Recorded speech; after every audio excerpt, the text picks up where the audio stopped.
નમસ્તે વિદ્યાર્થી મિત્રો, આજે આપણે ધોરણ 6 ની અંદર ધ સિમ્પલ પાસ્ટ ટેન્સ એટલે કે સાદો ભૂતકાળ શીખીશું. તો એની અંદર કે ભૂતકાળનો ઉપયોગ ક્યારે થાય, સાદા ભૂતકાળનો. તો સાદા ભૂતકાળનો ઉપયોગ ભૂતકાળમાં કોઈ ક્રિયા થઈ હતી કે કરવામાં આવી હતી એવું દર્શાવવું હોય તો સાદા ભૂતકાળનો ઉપયોગ થાય છે. તો એનો યુઝ એટલે કે એનો ઉપયોગ એ પણ આપણે લખી દઈએ. તમારે તમારો જે ગ્રામરનો ચોપડો છે એની અંદર આ રીતનો જે ટોપિક આવે એ તમારો નોંધવાનો રહેશે. સાદા ભૂતકાળનો ઉપયોગ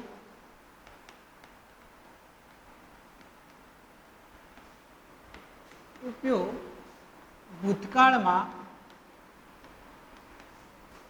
કોઈ ક્રિયા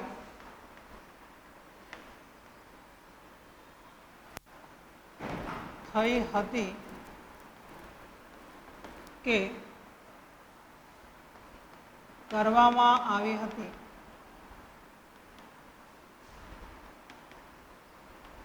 એવું દર્શાવવા માટે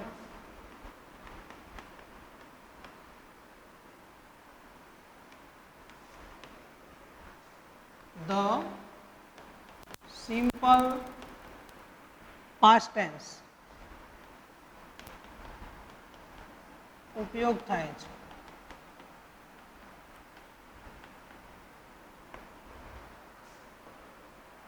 તો ભૂતકાળમાં કોઈ ક્રિયા થઈ હતી કે કરવામાં આવી હતી એવું દર્શાવવા માટે સાદા ભૂતકાળનો ઉપયોગ થાય છે. ફોર એક્ઝામ્પલ એક લઈએ કે ભાઈ અશોકભાઈ ગઈકાલે પાલનપુર ગયા હતા.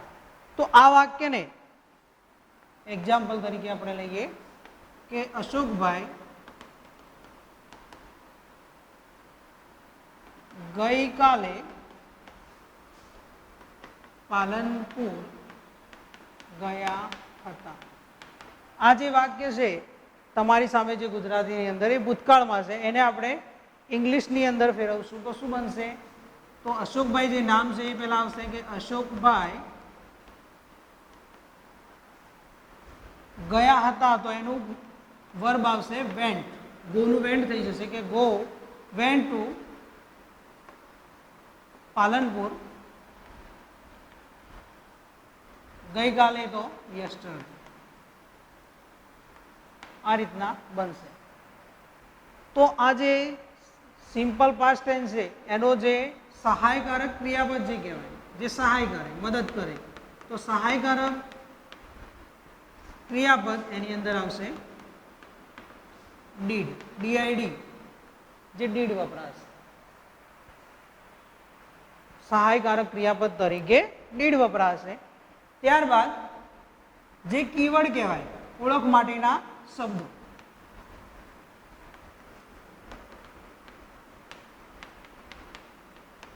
જે કાળ ઓળખના જે શબ્દો છે એ આવશે. તો અહીંયા વન્સ આવશે, વન્સ, યસ્ટરડે,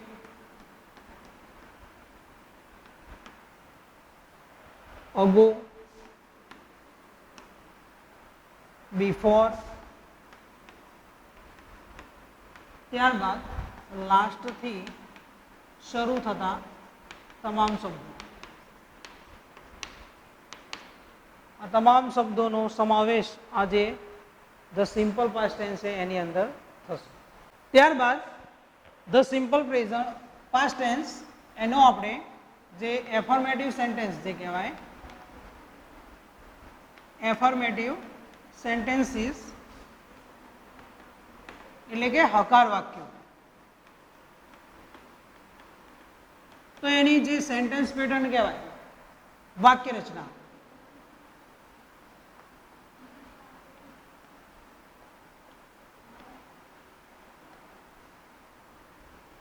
વાક્ય રચના.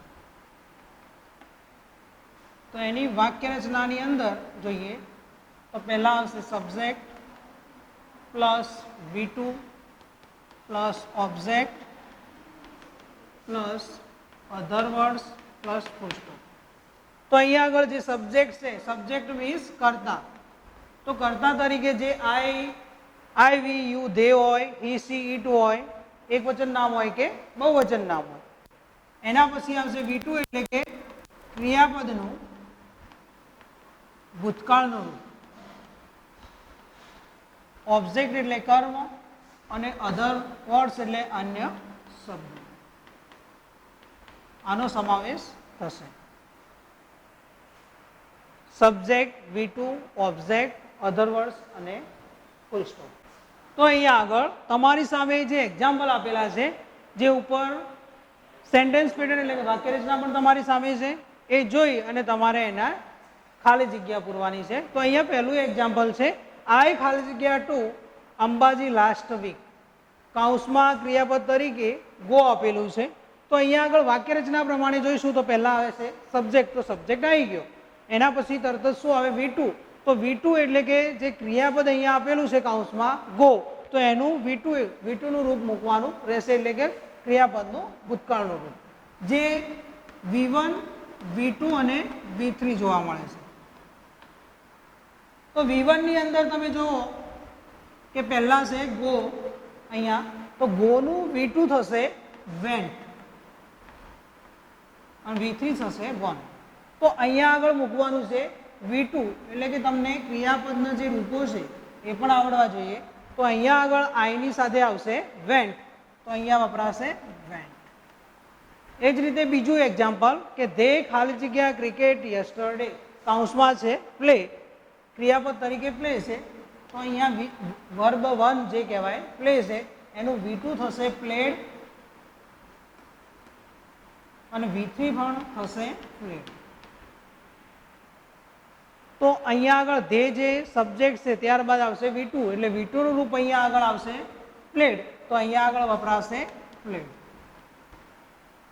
એ રીતે નંબર 3, બિનલ ખાલી જગ્યા અ ટી લાસ્ટ મંડે, કૌંસમાં છે મેક, તો અહીંયા વર્બ 1 જે મેક છે એનું V2 થશે મેડ અને V3 પણ થશે મેડ.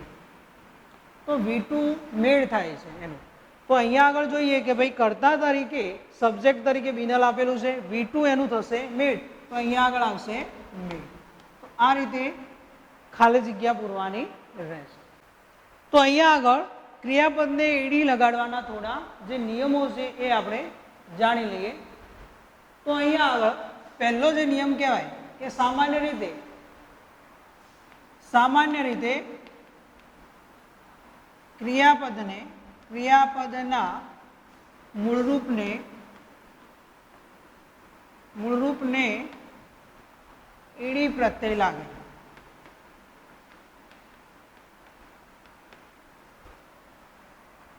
ઈડી પ્રત્યય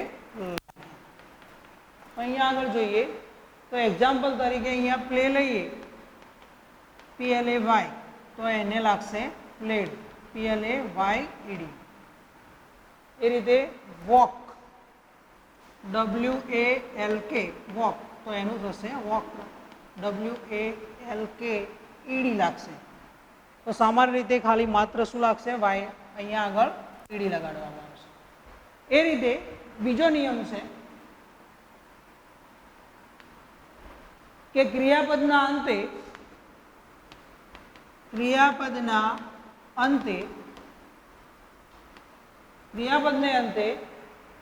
વ્યંજન હોય અને વ્યંજન ની પહેલા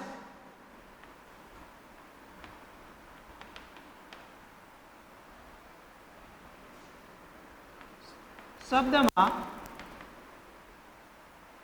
એક જ સ્વર હોય તો ક્રિયાપદનો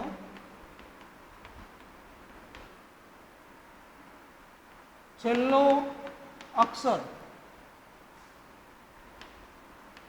બેવડાવો એટલે કે ડબલ વાર લખવું. તો અહીંયા આગળ નિયમ છે, જોઈએ કે ભાઈ ક્રિયાપદના અંતે વ્યંજન હોય અને વ્યંજનની પહેલા શબ્દમાં એક જ સ્વર હોય તો ક્રિયાપદનો છેલ્લો જે અક્ષર હોય એને બેવડાવો. તો અહીંયા આગળ જોઈએ કે ભાઈ ક્રિયાપદનો છેલ્લો અક્ષર જે P છે એ પી અહીંયા આગળ વ્યંજન છે અને વ્યંજનની પહેલા જે શબ્દની અંદર ઓ છે એ સ્વર છે, જે સ્વર છે માત્ર એક જ સ્વર છે, જેથી કરીને જે છેલ્લો અક્ષર છે પી એને શું કરવાનું તો બેવડાવવું એટલે કે ડબલ વાર લખવું. તો અહીંયા થશે STO ડબલ પી ઈડી લાગશે. બેવડાય અને ઈડી લગાડવું. અહીંયા બેવડાય અને શું કરવાનું અને ઈડી લગાડવું. તો બીજું એક્ઝામ્પલ જોઈએ, ક્લેપ CLAP. તો અહીંયા આગળ પણ છેલ્લે વ્યંજન છે, વ્યંજનની પહેલા જે એ છે એ સ્વર છે, માત્ર એક જ સ્વર આવેલો છે, જેથી કરીને અહીંયા આગળ CLA ડબલ પી ઈડી થશે એટલે ક્લેપ્ડ થશે. આ રીતે બેવડાઈ જશે. તો આ રીતના આ નિયમનો ઉપયોગ કરવામાં આવશે. ત્યારબાદ એના પછીનો નિયમ કે ક્રિયાપદની પાછળ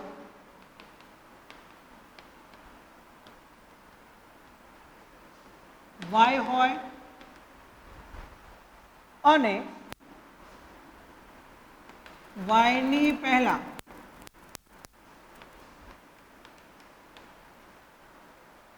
વ્યંજન હોય તો વાયની સ્થાને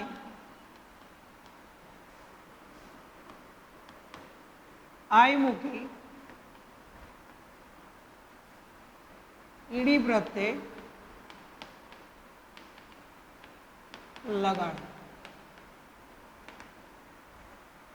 તો ક્રિયાપદની પાછળ વાય હોય અને વાયની પહેલા વ્યંજન હોય તો વ્યંજન હોય તો વ્યંજન તો વાયની સ્થાને આય મૂકી અને ઈડી પ્રત્યે લગાડો. તો અહીંયા આગળ એક્ઝામ્પલ તરીકે છે મેરી MARRY. તો અહીંયા ક્રિયાપદના અંતે વાય છે અને વાયની પહેલા તમે જોશો તો એની પહેલા શું છે આર છે, જે આર શું છે વ્યંજન છે. તો એની અંદર વ્યંજન હોવાથી જે આઈ છે એ નીકળી જશે અને આઈની આર વાયની જગ્યાએ આઈ થશે અને ઈડી લાગશે એટલે કે મેરી. એ રીતે બીજું એક્ઝામ્પલ એક જોઈ લઈએ. બીજું એક્ઝામ્પલ છે કેરી CARRY.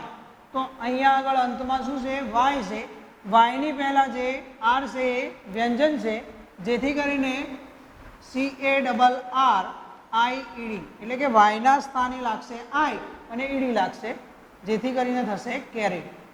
તો આ રીતના જે આ નિયમ પણ સમાવેશ થશે. એના પછીનો જે નિયમ છે એ જોઈએ કે ક્રિયાપદની અંતે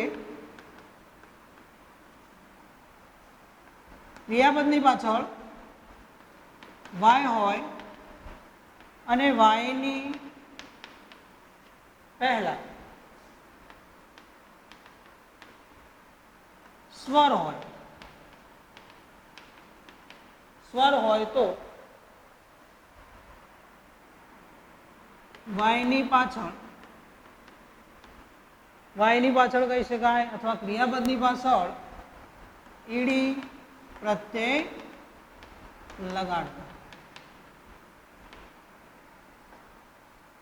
અહીંયા આગળ હતું એનાથી ઉલટું છે કે અહીંયા આગળ પાછળ વાય હોય ક્રિયાપદની પાછળ અને વાયની પહેલા સ્વર હોય તો પાછળ માત્ર ઈડી લગાડવું. તો એક્ઝામ્પલ તરીકે અહીંયા જોઈએ સ્ટે STAY.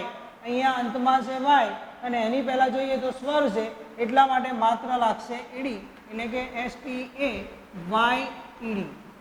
આમાં વાય નીકળશે નહીં, માત્ર લાગશે ઈડી. એ જ રીતે પ્લે. તો અહીંયા આગળ પણ વાય છે અંતમાં, એની પહેલા સ્વર છે, જેથી કરીને થશે પ્લેડ PLAYED. તો આ રીતના આ જે ઈડી લગાડવાના જે નિયમો છે એનો સમાવેશ થશે. ત્યારબાદ નેગેટિવ સેન્ટેન્સીસ એટલે કે નકાર વાક્યો જોઈએ. નકાર બનાવવાનું તો એની માટેની જે સેન્ટેન્સ પેટર્ન હશે વાક્ય રચના એ આ રીતે આવશે. પહેલા આવશે subject plus did not plus V1 plus object plus other words plus full stop એટલે કે પૂર્ણ વિરામ. તો અહીંયા આગળ સબ્જેક્ટ એટલે કર્તા, જે ડીડ નોટ છે, અને V1 એટલે ક્રિયાપદનું મૂળરૂપ, ઓબ્જેક્ટ એટલે કર્મ, અધર વર્ડ્સ એટલે અન્ય શબ્દો, અને ફૂલ સ્ટોપ એટલે કે પૂર્ણવિરામ. તો એની અંદર એક્ઝામ્પલ જોઈએ. આઈ ખાલી જગ્યા નોટ ખાલી જગ્યા સ્નેક યસ્ટરડે કૌંસમાં છે સી, સી જે મૂળરૂપ છે ક્રિયાપદનું, V1 જે કહી શકાય. તો વાક્ય રચના પ્રમાણે અહીંયા ઉપર વાક્ય રચના છે એ પ્રમાણે બનાવવા જઈશું. તો પહેલા આઈ એટલે કે કર્તા આપેલો છે, તો આઈ, એના પછી ડીડ નોટ, ડીડ એટલે અહીંયા આગળ આવશે નકાર વાક્ય બનાવવાનું હોય તો સહાયકારક ક્રિયાપદ જે ડીડ છે એનો સમાવેશ થશે, એટલે અહીંયા ડીડ આવી ગયું. નોટ પણ આપેલું છે, અને ત્યારબાદ આવશે V1 એટલે ક્રિયાપદનું મૂળરૂપ. તો અહીંયા આગળ સી છે એનું મૂળરૂપ પણ એ જ થશે સી, તો અહીંયા આગળ આવશે સી. બીજું વાક્ય, સાવન ખાલી જગ્યા નોટ ખાલી જગ્યા રેડિયો લાસ્ટ યર કૌંસમાં છે રિપેર. તો અહીંયા આગળ સાવન નામ જે સબ્જેક્ટ આવી ગયું છે, ત્યારબાદ આવશે ડીડ નોટ, અને જે રિપેર છે એનું મૂળરૂપ પણ થશે રિપેર. એ રીતે અહીંયા કૌશિક ખાલી જગ્યા નોટ ખાલી જગ્યા કમ્પ્યુટર લાસ્ટ મંથ કૌંસમાં છે બાય. તો આ વાક્ય જે નકાર બનાવવાનું છે નોટ આપેલું છે, જેથી કરીને અહીંયા આગળ આવશે ડીડ, અને ત્યારબાદ બાયનું V1 બાય થશે. તો આ રીતે નકાર વાક્યો બનાવવામાં આવશે. ત્યારબાદ ઇન્ટ્રોગેટિવ સેન્ટેન્સીસ એટલે કે પ્રશ્નાર્થ વાક્યો, એની વાક્ય રચના જોઈએ. તો પહેલા આવશે did, subject, V1, object, other words અને ક્વેશ્ચન માર્ક. સબ્જેક્ટ એટલે જે કરતા, V1 એટલે ક્રિયાપદનું મૂળરૂપ, ઓબ્જેક્ટ એટલે કર્મ, અધર વર્ડ્સ એટલે અન્ય શબ્દો, અને છેલ્લે પ્રશ્નાર્થ ચિહ્ન. તો પહેલું એક એક્ઝામ્પલ છે, ખાલી જગ્યા સોનલ ખાલી જગ્યા ઇન ધ કિચન યસ્ટરડે કૌંસમાં ક્રિયાપદ તરીકે કુક આપેલું છે. તો વાક્ય રચના પ્રમાણે તમે જોશો તો પહેલા આવશે ડીડ, તો અહીંયા આગળ ડીડ મૂકવાનું. ત્યારબાદ સબ્જેક્ટ આવી ગયો, V1 જે કૌંસમાં આપેલું છે કુક, એનું V1 પણ કુક જ થશે, એટલે અહીંયા આગળ આવશે કુક.